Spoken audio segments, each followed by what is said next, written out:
The Temple of Philae lies on a small island on the river Nile, just a few kilometres away from the Egyptian city of Aswan. As numerous small boats drift along the shoreline, the traffic on these majestic waters can be quite heavy.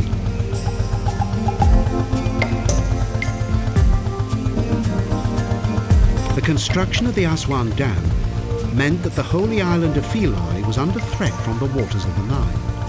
But thanks to a major international rescue operation, its temples and numerous buildings were saved.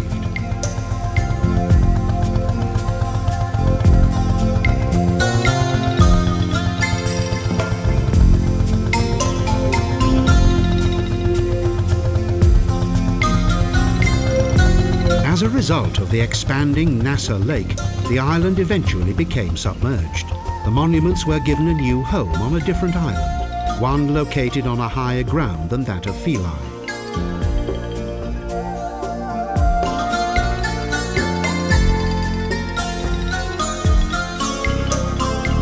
The impressive buildings, with their mighty columns and stones, were divided into several sections and later reassembled.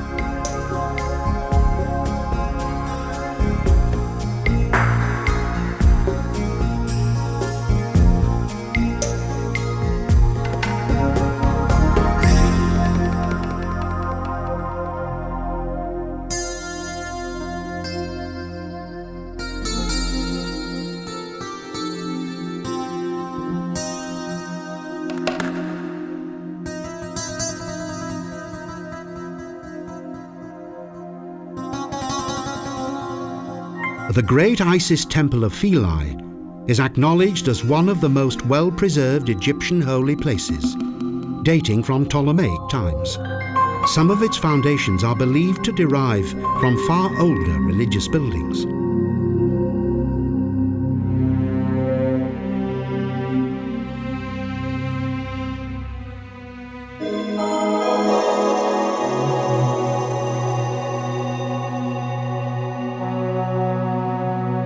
Encircled by numerous magnificent columns, the inner courtyard has a tranquil atmosphere.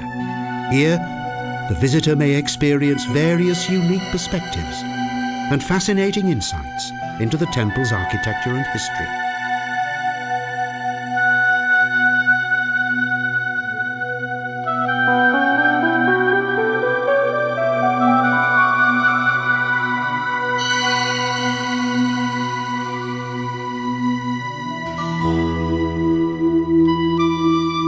The temple was in use until the 6th century. In 535 BC, the priests were forced to leave the island of Philae by the Byzantine Emperor Justinian.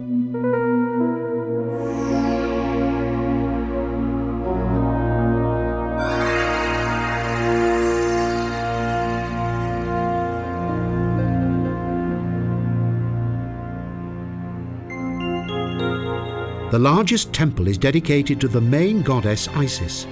Precious and highly artistic reliefs adorn the walls of the temple with portrayals of the gods.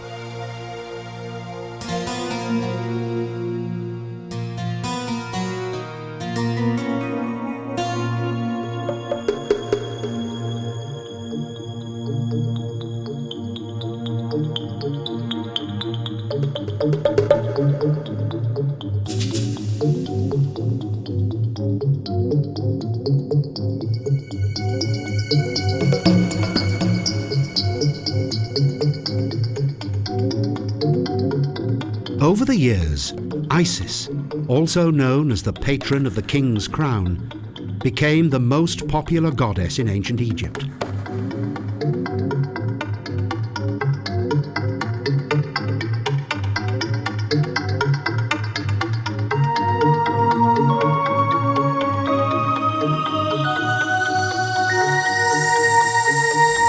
Contrasting atmospheres range from the darkness of the temple's inner chambers to its bright and picturesque external architecture. The island of Gelkia is now the home of these historic monuments.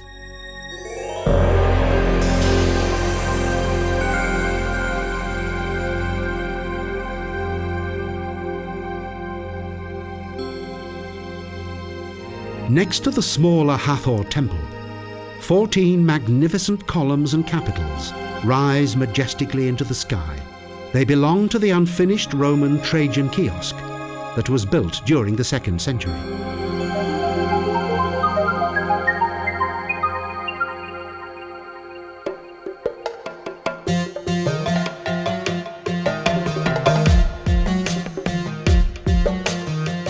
Named after the Roman Emperor Trajan, this fascinating building contains various reliefs that portray the emperor during rituals of worship to the Egyptian gods.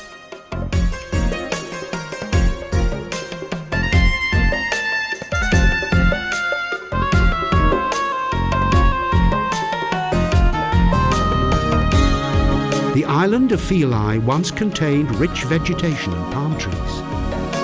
But Gelkia, the new location of the temples, is more desolate.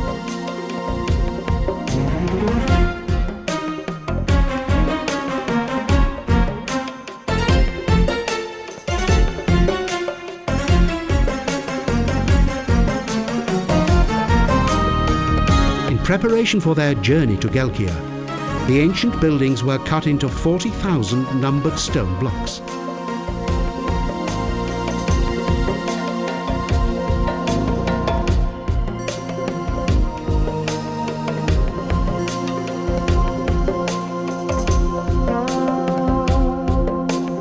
Even the so-called Nilometer was reassembled on Gelkia.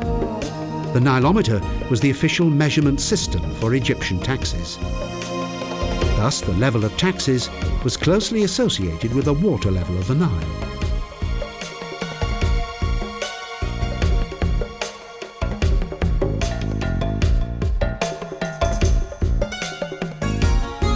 For a period of around 560 years, work on the various buildings of Philae continued.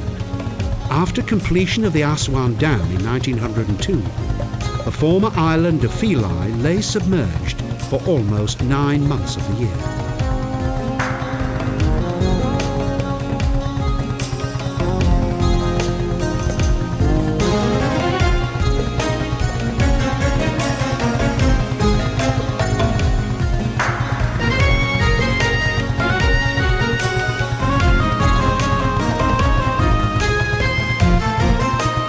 Fortunately, the damage that was caused by the waters of the Nile was quite limited. And that is why the buildings remain in good condition.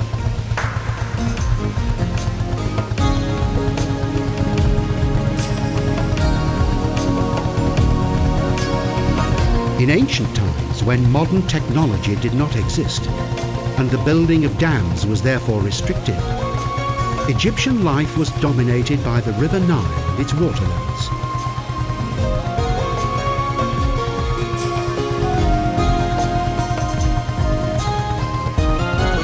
This majestic river was the country's life support and was consequently held in awe and wonderment by the ancient Egyptians. The Nile was deeply admired and frequently worshipped.